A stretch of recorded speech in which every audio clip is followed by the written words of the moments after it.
Hello, and welcome to the tutorial on interest rate sensitivity, Part 2. In Part 1, we explored how changing yields affect bond price and how that relationship is nearly linear for small YTM changes, but becomes curved or convex for larger changes. We looked at two common measures of this interest rate sensitivity: present value of a basis point and modified duration. In this tutorial, we'll consider how a bond's cash flow pattern, its maturity, and its coupon affect its sensitivity to changing yields. And this will lead to a discussion of Macaulay duration and the relationship between Macaulay and modified duration. Let's start by looking at a broader range of bonds than we did in Part 1. So the chart below shows the maturity, coupon, and price and yield to maturity for 8 bonds. The two in red are the ones we considered in Part 1, the 10.5% coupon bond and the 4% coupon bond. But we've added 2 additional 10.5% bonds with 13-year maturity and 20-year maturity. And we've also added several zero coupon bonds going from maturing in 1 year to maturing in 20 years. And let's shift the yield to maturity of each of these bonds by 100 basis points up. Now, they'll have slightly different yields to maturity, reflecting their different patterns of cash flow and where they are on the yield curve. But they're similar, and we're going to shift them all by the same amount. So if we do that, we get these prices indicated in the row P1. And then we can calculate a return. So for example, looking at the first bond, we've got a price of P1 of 117.16 versus the original price of 125. So that's a drop of 6.27%. If we look at the last bond, that's a 20-year zero. That had an original price of 23. If we increase its yield by 100 basis points, its price dropped to 1912, and that had a return of negative 16.89%. And we did the same for all the ones in between. And this shows them graphically. So let's see what patterns there are in these numbers. So first, let's isolate on coupons. So if we look at all the bonds with a 10.5% coupon and different maturities, we see that the maturity causes the yield sensitivity to increase slightly. So with increasing maturity, the loss from 100 basis point increase in yields is slightly bigger. Same pattern, maybe more pronounced for the zero coupon bonds shown in yellow. So same coupon, zero, maturity increasing, the loss from a 100 basis point increase gets larger. Now let's isolate, let's group together bonds with the same maturity. So the reds all have a 10-year maturity, the two green bars all have a 20-year maturity. And we also see a pattern here. So we see that looking at the bars with red, as the coupon drops from 10.5 to 4 to 0, the sensitivity increases slightly. And then same pattern when we look at the green bars. As the coupon drops from 10.5 to 0, the sensitivity for those two 20-year bonds changes, and the lower coupon bond has more sensitivity. Now let's look at bonds that have similar sensitivity. For example, if we look at the two red bars, the 10-year 10.5% coupon bond has about the same sensitivity as a 7-year zero coupon bond. And a 13-year 10.5, about the same sensitivity as a 10-year 4%. And the green bar, the 20-year 10.5, has about the same sensitivity as a 10-year zero. So what's going on here? Well, if you look at the modified durations that we looked at, and calculated in Part 1, those are actually showing a similar pattern. So the two red have similar modified durations, the two yellow similar, and the two green similar. So this leads to a discussion of Macaulay duration. Now, Macaulay duration is the PV weighted average time of payment for all the bonds cash flows, including both coupons and principal. And this is the formula. So basically the idea here is we take the PV weight of the cash flow. So if we've got a cash flow occurring at time t, we take the present value of that cash flow divided it by the total price p. And formulas for each of those are given below. And then we sum those up and we will get a number called duration. It was originally called duration. It was renamed Macaulay duration after other kinds of duration were invented. And so the PV weight of the cash flow at year t is multiplied by t, and those are summed. Now, since a zero coupon bond or strip is a single cash flow, it'll have 100% weight on a single point in time. So for those bonds, the Macaulay duration will equal maturity. But bullet bonds with intermediate coupons will have Macaulay duration less than their maturity. So let's look at an illustration. Consider a 3-year bond with 15% annual coupon and a price of 121. So how would we calculate the Macaulay duration for that? Well, there are 5 steps. First, we need to calculate the yield to maturity at the current price. Then we need to calculate the discount factors at that yield to maturity for each period. We calculate the PV for each cash flow based on those discount factors, and we use those then in step 4 to calculate the PV weight.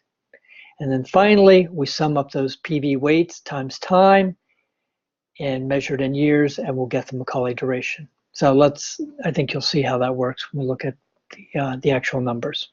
So step 1, we can do this on our calculator, calculate the yield to maturity for that bond. It would be 6.9982%.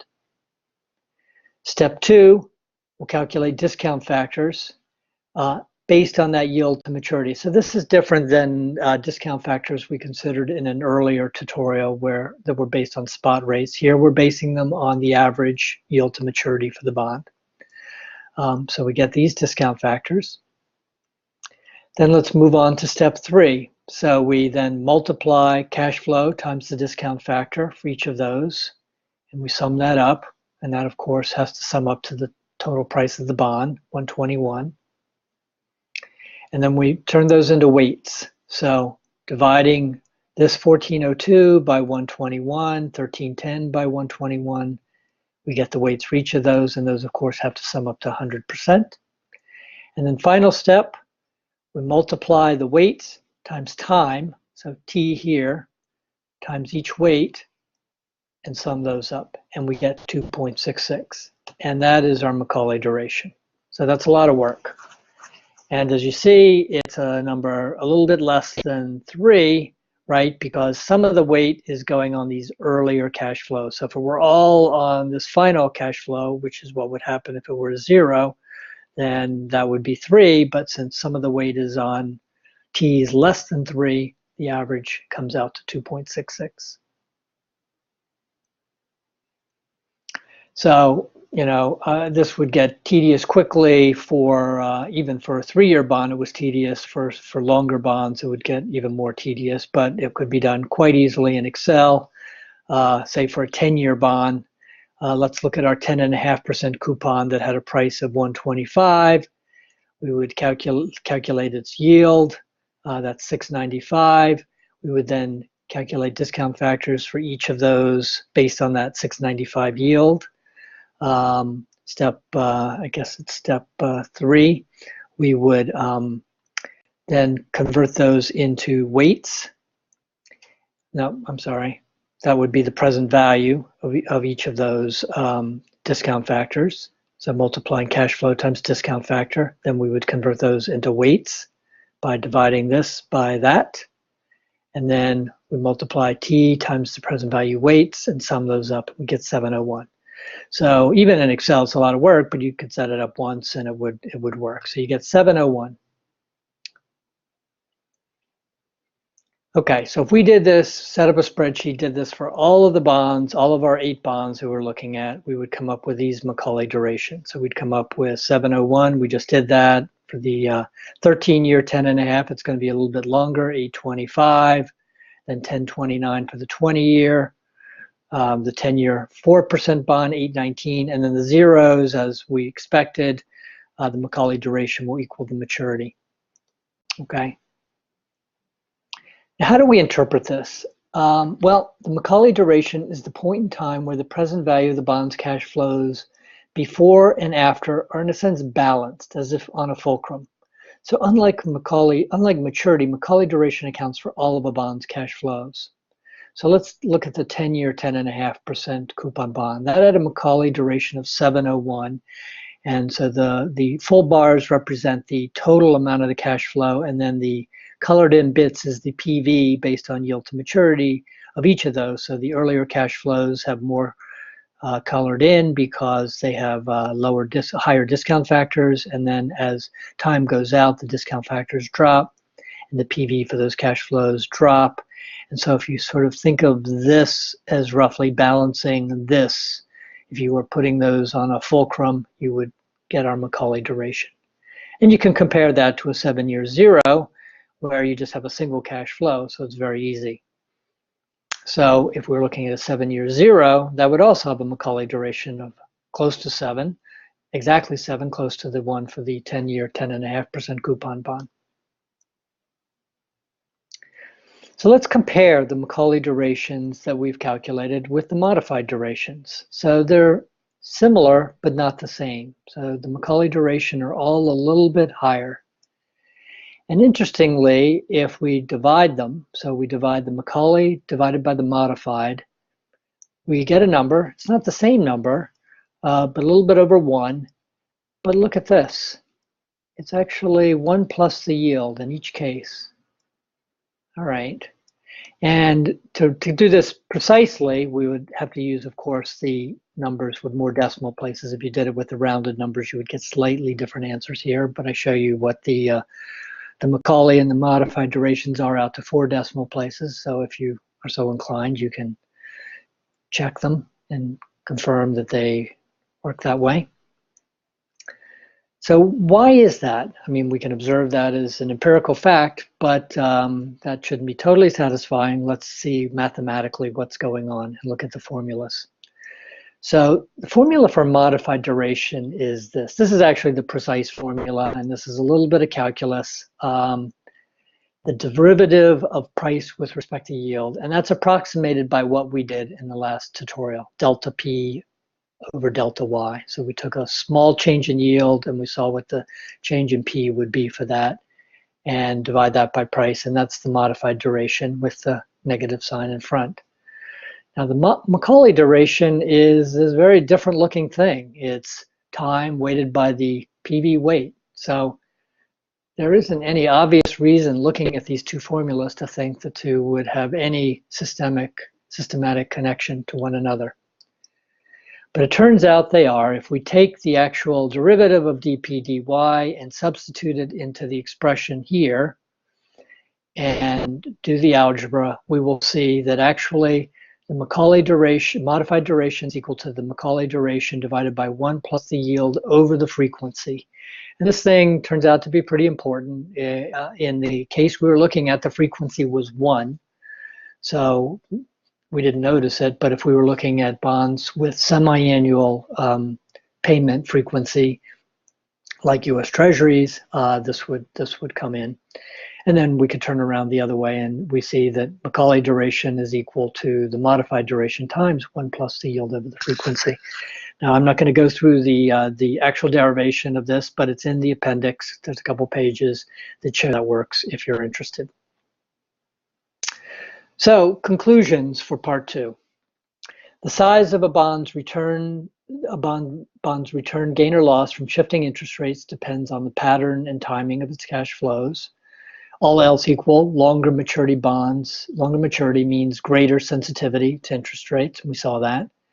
All else equal, lower coupon rates also mean greater sensitivity. So longer maturity means more sensitive, lower coupon means more sensitive. The way you can remember this is remember zero coupon is more sensitive than bonds with coupons. So that can help keep it straight. Macaulay's duration is a measure of the PV weighted average life of all a bond's cash flows. And Macaulay duration for a zero coupon bond is equal to its maturity. For all other bonds, it will be less than the maturity. And finally, the modified duration that we calculated in part 1 is mathematically related and slightly less than the Macaulay duration. So, and after this is the appendix. I won't go through that now. So thank you for listening.